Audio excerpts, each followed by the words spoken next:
Vanderbilt's Diego Pavia has placed many general managers and college football head coaches in a tough spot. In short, he has changed the transfer portal expectations. Locked On presents The Portal, the daily podcast covering college football recruiting and everything NIL. Part of the Locked On Podcast Network. Your team every day. Portal Podcast, where you get your daily recruiting, NIL, and transfer portal scoop. I'm your host, Brian Smith, longtime college football recruiting analyst. Thank you for making the Portal Podcast a part of your day each and every day right here on the Locked On Podcast Network. Today's show is brought to you by our friends over at Mazda. Moving the game forward. For those who believe it's not just about playing the game, it's about redefining it. Mazda, move and be moved. Today's show is also one that is going to be fun because we're going to talk about quarterback film reviews. I've got three kids from the Midwest that are very, very good, including a Louisville commit. Obviously, a certain Mr. Braum, the head coach at Louisville, knows what he's talking about there. One of the most dynamic quarterbacks in the class of 27 from the Chicago area, and another quarterback from Chicago who's committed to Nebraska. We'll get into all of those. So quarterback recruiting is going to be a theme moving forward here on the Portal Podcast because 27 recruiting is really kicking off fast. And on top of it, this is also important. We're going to be talking about Diego Pavia. This is the main theme of the show because it leads into all the quarterback stuff and Jared Curtis. They kind of intertwine. There's some Jared Curtis with Diego Pavia we're going to discuss. So first things first, as I share my screen here, Diego Pavia is a guy that I thought was just a good football player for a little while. I just thought he was a guy. Then last year I saw him play. He didn't have necessarily a great game, but I saw him in the game at Auburn. And to be honest with you, he was just clutch. Auburn's defense was pretty good last year. It's even better this year. But Pavia ended up making throws and making plays that were just at the right time, the right moxie, the right decision-making, and they just outlasted Auburn. They didn't have a very good game, but defensively they played well. Auburn made a few mistakes, and Pavia capitalized. And if that is like your worst SEC game, really, against a quality opponent on the road, and you won, that puts things in perspective. They obviously beat Alabama. They obviously had opportunities in other games to win. They capitalized. This year, they squashed South Carolina. They've had a game where they were close against Bama. They did have a few mistakes there. But just over and over again, they're really consistent, and then they just beat LSU. So now they got the big game against Missouri on Saturday. And it's just, in my opinion, an example of why so many college football coaches are excited about the portal, but also worrisome. Because, again, the theme here is he has ruined it in a lot of ways for general managers and head football coaches. Here's the background for Diego. He was at Georgia Military Community College or something like that. 2-year program, transfers New Mexico State, plays with Jerry Kill, who's now on the staff at Vanderbilt, transfers in with him after 2 years at New Mexico State. And I've got his stats up here for those of you that are listening, and I'll read them off. But even as a player that was first year in the SEC playing at P4 football, he was really good. And this year it's just gotten a little bit better. Here are his stats for 2025 thus far, and he's played in 7 games. Passing, 129 of 183, 70.5%, 1,569 yards, 8.6 yards per attempt, 15 touchdowns, 4 interceptions. Rushing, 77 carries, 438 yards, 5.69 yards per tote, 4 scores. So he is a threat throwing and running. And I'm just going to go ahead and say it. Vanderbilt is about as efficient as it gets, but they don't have a bona fide first-round pick at wide receiver. Could you imagine what if you inserted him into Ohio State, put him in the backfield with Jeremiah Love at Notre Dame, put him in the backfield at A&M with the receivers they have, different places, his numbers would be higher. But it's still the moxie and the playmaking ability that this young man has that really defines Diego Pavia. There is nobody like Diego Pavia in college football right now because he's doing it at Vanderbilt. Again, he has ruined it for general managers and head coaches that are looking to portal because they are not. Fan is short for fanatic, and boosters are fans, and they donate a lot of money. Why aren't we getting somebody like this if Vanderbilt can? That question is going to be asked around college football and probably has quite a few times already. It is what it is. I'm not sure you can really change that trend now. My only real question,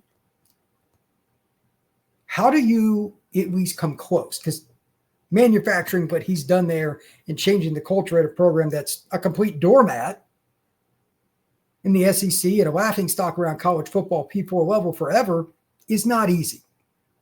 It's not easy, but they had a pretty close to sellout crowd last weekend against LSU. That's impressive. They've also had an opportunity, if you look at Vanderbilt, to beat some teams. Like they ruined LSU season. They certainly put Brian Kelly on the hot seat. And above all else, they're still in contention for the college football playoff. So again, teams that have bigger, broader names that are not where they want to be, like USC, Michigan, Penn State, Florida. There are a lot of schools that are like, hey, man, why can they do it? UCLA, Virginia Tech. All these programs have already changed coaches. You better believe they're going to be asking, why not us? What is the deal? Why can't we figure it out? But a school like Vanderbilt can? It's a fair question. So what makes him special? This is my own personal breakdown of it, and it is 100% subjective. But again, I've seen him live, and I've watched him play 4 or 5 times on TV. There are 2 things that stand out above all else. No fear, which eventually I imagine is going to get him in trouble. He's going to get tagged and get hurt, but the guy has no fear. I love that. And then secondarily, I don't know why this is. I can't define it. When it's a 3rd or 4th down play and he passes the football, key here, pass. We know he can scramble and run. He's a definite big-time runner. But he's just more accurate in pressure situations, which makes no sense. No sense. He threw a touchdown pass last year in the Auburn game where he just dropped it in a bucket to the running back on a wheel route. And I'm like, that's an NFL throw. When you can do that, you can manufacture just about whatever you want. So again, he's ruined it for GMs and head coaches and other places because like nobody really thought he was a guy because he played at New Mexico State after being at a JUCO. He's 6 foot, maybe. He's just over 200 pounds. Yeah, he's tough. He's got pretty good running ability, but he does not fit this stature, the measurables that are Georgia, that are Ohio State, et cetera, really looks for coming out of high school. And he's just a guy that's, he was a good player, but like even the high school like that he played at, it's called Volcano Vista in Albuquerque, New Mexico. What a name, Volcano Vista. Never heard of it. He was Conference USA's Player of the Year. That's great. But he was the SEC Newcomer of the Year. That's where things got interesting.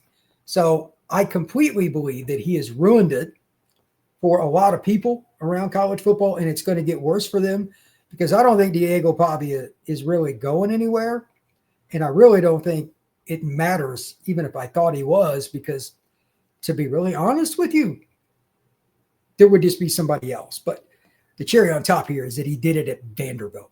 Again, I want to reiterate. Imagine what he would do at Ohio State, at Notre Dame, at A&M. Could you imagine with A&M's wide receivers?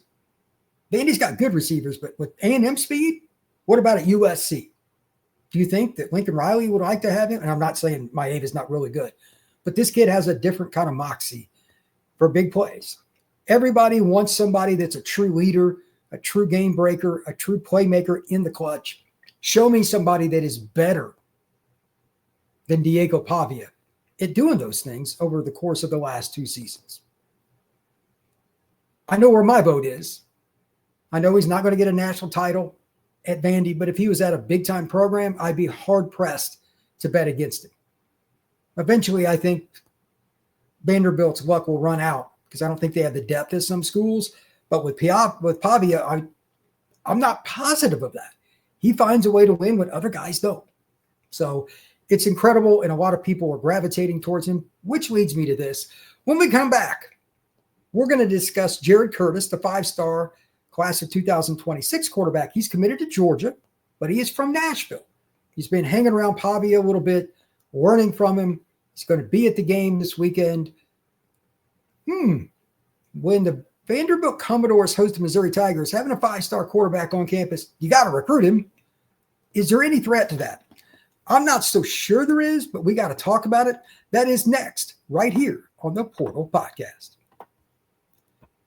Today's show is brought to you by Mazda and moving the game forward. For those who believe it's not just about playing the game, it's about redefining it. There are moments that do more than put points on the board, that move crowds, move culture, and keep moving the game forward. For me, which the guy I just talked about a second ago, name somebody more pivotal in college football or more valuable to their squad than Diego Pavia, the quarterback for Vanderbilt. He makes the run when he needs to. He makes the sight adjustment to throw the football to the right place. He is a playmaker by, honestly, every definition of it. He's what keeps the game moving forward for Vanderbilt. So when you follow what moves you, the unexpected is only the beginning. And just like there's more to every highlight, there's more to a Mazda vehicle. Mazda, move and be moved. Thank you once again for checking out the Portal Podcast. We're going to be doing live shows pretty much every day around noon. Make sure you check them out. We're going to have the latest news on the portal, recruiting, what's going on with NIL, and there's a bunch, especially with the portal coming up within the next 2 weeks with all these coaching changes. The portal is about to get lit. With that, I have a little recruiting talking point that I want to bring up. I don't think there's going to be a change with Jared Curtis. I think he's going to Georgia. I do. With that being the case, him getting to know Diego Pavia and the Vanderbilt Commodores makes it at least possible, keyword possible, that something could change. He wanted to learn from him. He's been around the team. He's checking out the campus and all that. Why not? I understand. I mean, he could come in and start for Vanderbilt as a freshman. That's got to be intriguing. It's obviously a very highly ranked institution. He's a good kid. He plays at a Christian school, literally Nashville Christian. There's no way to think in any way, shape, or form that Jared Curtis wouldn't be a fit at Vanderbilt.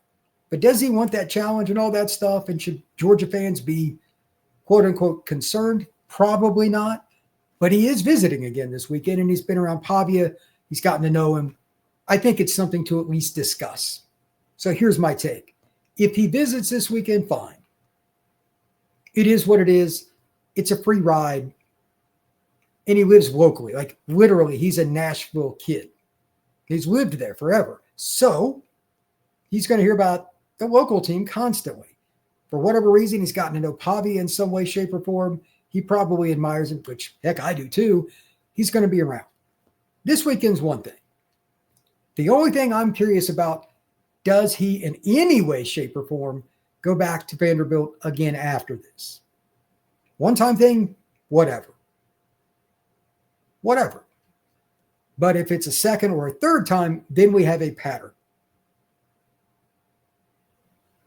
First time you do it, you fooled me. Shame on me. Second time you do it, if you're not fooling me, shame on you. That's kind of like the old saying. And with whether Jared Curtis or anybody else in this scenario, I mean, Georgia's a renowned program. It's one of the top 5 programs of the last 10 years by any measurement, probably top 3. Probably is. The question becomes, how in the world do you do anything, keyword anything, to keep him off that campus? Because you just don't want it to fester. Because it's not only about signing Jared Curtis. You don't want to make your receiver recruits, O-line recruits, and everything else.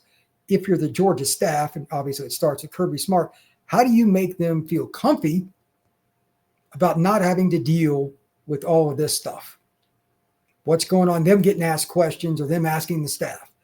You don't want Curtis going back to Vanderbilt for a practice or anything else after this week. Like, it's got to be drop dead. I have no idea if that's going to happen. None. It's possible. I mean, maybe he's a kid that ends up going to another practice. Again, he lives in Nashville. It is a threat. But to that point, if it happens, how do you address it if you're Kirby Smart? Because he's decommitted from you once already and then recommitted. Are you willing to bet that it's a good idea to really harp on him? 5-star recruits always have the leverage, because if you get on them too much, they'll decommit again. I mean, they hold all the power. So what can Georgia do? Just be Georgia. There is no magic elixir here. to fix the problem. I think it's kind of interesting because, I mean, you just have to be who you are. And to that point, just as an example, a kid that decommitted recently, Braden Riley, a linebacker at a St. X in Ohio, he decommitted from, I believe it was Northwestern.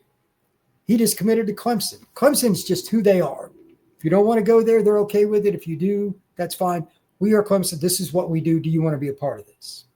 Georgia has been that way for the most part too, and it doesn't seem to be failing them. I would stay the course. If Jared Curtis jumps off for some reason, I highly doubt he does again. I still think he's going to Georgia. Then it's probably better that you know now. But if he takes a visit to Vanderbilt or anywhere else for that matter, a second time from this point forward, then it's pause. Then it's concern, time to have a conversation with Curtis. Hey, what's going on? But this one visit to the local school that's his hometown, personally, I don't think it's that big a deal. That's just me. Maybe I'm a little overzealous on that, but this is a really weird thing. Vanderbilt hasn't been good in my lifetime. I mean, like truly good. Like you think they could be top 10. They had a couple of seasons there with James Franklin. They were pretty good, but I didn't think they were a top 10 team. This one might be. And to that end, more power to them. I think that Jared Curtis, rightfully so, with it being his local school and Pavia being the same position as him, I understand it. But there has to be a cutoff point because it's perception and reality coming together with other recruits, with how your program is viewed. And you need to have a quarterback recruit every single year if you're Georgia or anybody else. So I'll be curious what Kirby and company do if he decides to take visits to Vanderbilt or, again, anybody else after this. It needs to be parting of the ways. I mean, if he wants to text with Diego about learning football, who cares? But the Vanderbilt part, he can't be on campus. You got to, at some point, that's going to be a tough conversation if he wants to still do it. Problem is, again, Georgia has no leverage. This is where college coaches really lose their hair because they don't do well when they're not in control. But Kirby's an elite recruiter. He'll probably figure it out. When we come back, we're going to break down some film right here on the Locked On Podcast Network's Portal Podcast. Today's show is brought to you by our friends over at DoorDash. It's almost the weekend. Time to look back and crown this week's MVP, Who Delivered, powered by DoorDash. Just like you can win every Saturday with DoorDash Streaks, saving you more time each time you order and saving you some cash too. These players delivered when it mattered most. Let's break it down. I'm just going to go with one program and one single player just in general from a theme, not just this past weekend, but overall. Fernando Mendoza and Indiana. They've won at Oregon. They had a win at Iowa. Mendoza is one of the leading Heisman candidates. He's a tremendous player. He's an example of learning your craft, continuing to get better. He was recruited as a P4 player when he went to Cal, but local schools like Miami and Florida State and Florida didn't go after him. He left the state of Florida, went out west, transfers to Indiana. Now he was like he could be the first pick in the draft. Really impressive young man. So just like Fernando Mendoza has delivered for Hoosiers, he has also been in a situation where you can look at it from DoorDash is going to be delivering for you with DoorDash Streaks. You can save up to $250 this year, including $100 in DoorDash credits. Order this Saturday. Keep the streak alive. Promo good through November the 18th. We are also brought to you by our friends over at FanDuel. Right now, new FanDuel customers can bet $5. And if you win that bet, you get $300 in bonus bets across the FanDuel app. If it hits, you can unlock $300 on one $5. It's pretty simple. And to do it, it could be as simple as an over-under, a halftime score, player prop, parlay, whatever it is you want to do. But just find something you think is a really good sure bet for that first one, and you can unlock $300. What are you waiting for? Visit FanDuel.com and download the FanDuel app today. You will be glad that you did. Thank you once again for checking out the Portal Podcast. We appreciate you stopping in. It's been a lot of fun doing all these live shows. We're going to be doing a lot more of them. And again, we're going to be doing a lot of film reviews. And to be honest, I don't think there's anything more that I really enjoy doing than watching film. So with that, the next person that I'm going to bring up, this is Trae Taylor. He is a quarterback. And to be honest, it's not just somebody that's really good. He has a moxie to him about his game. And Trae also it's not just that he's a good player. Like, he lets it rip, man. And he's confident with what he does technically. He's not a guy that is afraid to throw the football down the field. He's really, really good. The underneath stuff, if you've got a cover three, he'll take the check down. He'll make it work. And if somebody gets out of position, he'll let it rip too. He'll give his guy a chance to go get it. But most importantly, he's accurate. That's why he was a national recruit very early. He plays with 24K with some of the guys I know over there. Shout out to Damon and everybody. They do a great job. So he gets a lot of work in the offseason with big-time receivers. But he also plays at a really good program in Chicago, so that helps. Carmel Catholic is a disciplined football team, plays against quality competition. They're not the most dominant team in Chicago by any means, but they got some players. But he's got the discipline for being at that school overall that's going to help him. I think it's pretty important to have that, especially at the quarterback position. But as you watch him throw it around right here, this is where it gets interesting because play to play, and this is just some basic film. It's not cut up for highlights, really. They could have sped this up. But he's really quick with his decision-making, whether he's under center or not. And again, the touch on his passes are really, really good. He's one of my favorite guys to watch in the class of 27. So I might speed up a few of these here as we kind of go forward. But he's very consistent. If you don't notice anything else about him, the thing that I think you should probably watch the most is simply the fact that Trae throws the ball down the field consistently with the same motion. He doesn't like force the ball. That's, by the way, that is not very good camera work right there. He's very, very consistent with his ability to throw the football down the field. And that's a difference maker.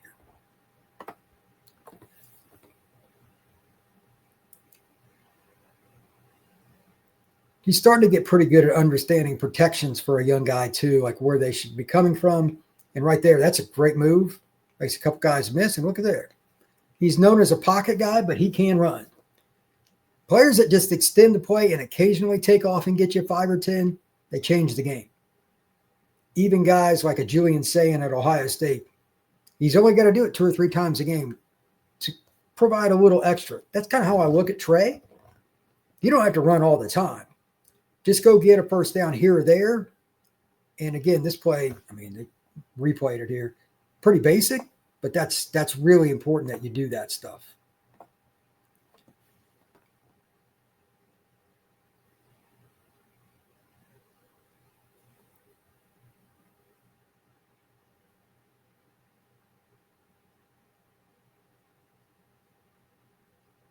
Nice ball placement in the corner.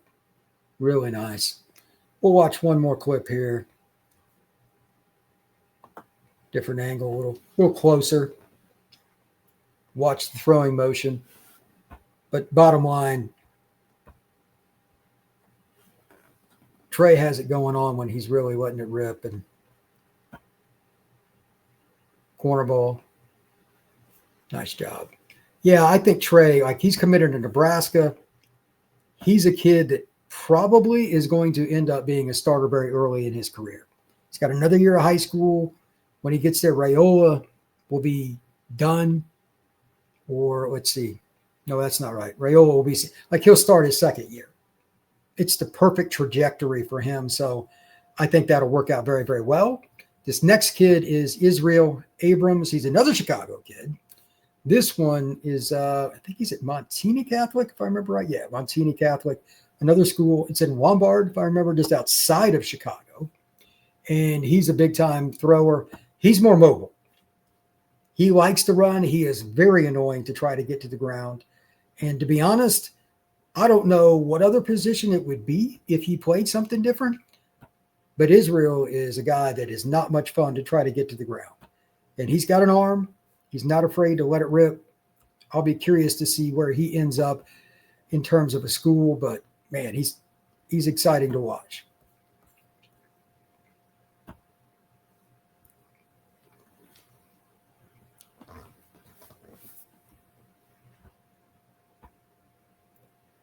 He likes to take shots down the field, as you can see. And for those of you that are listening, think of a guy that is a traditional pocket quarterback, but every now and then it's like he has an out-of-body experience. His feet get a little jittery. Sometimes he leaves the pocket a little early, but when he winds it up and lets it go, he can throw the deep ball with the best of them. And then he also, as you'll see as this film continues on, it's hitting like that throw there is as good as it gets. Over the inside linebackers who carried pretty well, but he puts it on the money. If you could make throws like that one and the one he just did right there in the middle of the field, it changes games. Here he got a little bit jittery with the throwing, but he still found room. He could have stayed in the pocket there. He needs to learn a little more of that. But again, he's slippery, and he just finds a way to keep himself alive and not allow somebody to get a free shot on him. He's really hard to get to the ground. And he throws sidearm. He'll throw 3/4. He will throw going forward. He'll throw going sideways. It's a little iffy to do that at the college level, but his arm strength and his different deliveries allow Israel to make those plays. Abrams has that ability. I would hate trying to game plan against this guy as a DC or as a defensive backs coach. And right there's the best pure throw he has on the film on this entire highlight film. So again, all these kids are class 27. This young man has not pledged to a school. The first one, Trae Taylor, is committed to Nebraska. For what it's worth, they've got Israel number 2 in the country on 24/7. They love him. I still want to see him be more consistent with his pocket awareness for I'd rank him quite that high, but I get it. Like he reminds me of Jane Daniels in terms of his playing style. I don't know if he's quite that fast, but similar in terms of how he operates.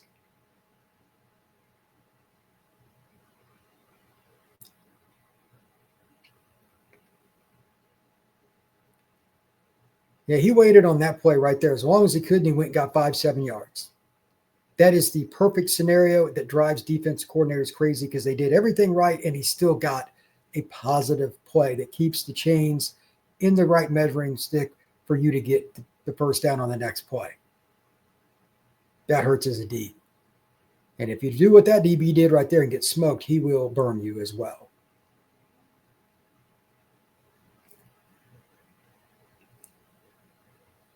Right here, it shows off his running ability a little bit. Just those consistent 5-yard gains every now and then.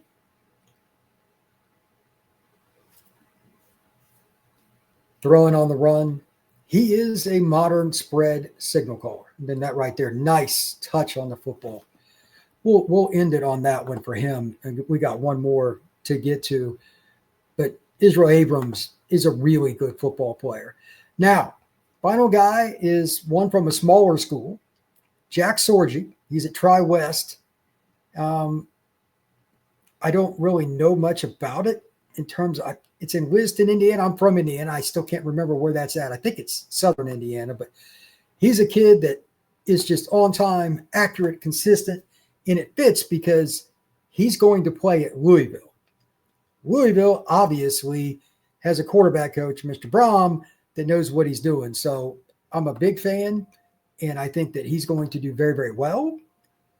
How long it takes him to get there, I don't know. They just got Briggs Cherry, who's a really good football player. But at the same time, hey, it is what it is. This kid is talented. Maybe he beats him out. Anything is possible. We shall see, as the saying goes. This is a great angle. Some of this film is vertical, which makes it even easier. Some of the teams he's playing against are not very good. This is Southern Indiana, I'm pretty sure, if I remember right. High school competition's not that good. He is way better than anybody on the field, and he takes advantage of it, as he should. Watch the footwork. Watch him slide a little bit here and there, make a guy miss, and then find a way to get a pass off or go get yardage like he did on this one. He's a little faster than you might think. Mr. Sorgi gets down the field and makes plays.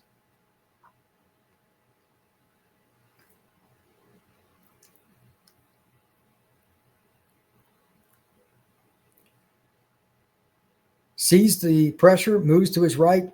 Wasn't a perfect pass, but the recognition to see the blitz, really nice. Nice over-the-shoulder throw. Good pass protection here. If he gets good pass pro, didn't have something deep, he took the shorter throw. Good to see from a younger quarterback. Remember, this kid is just starting his junior year right now.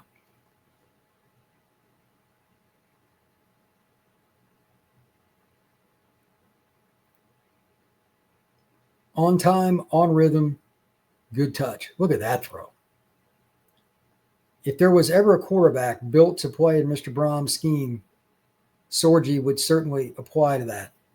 Good job of drawing the defensive lineman in. Easy first down on a screen.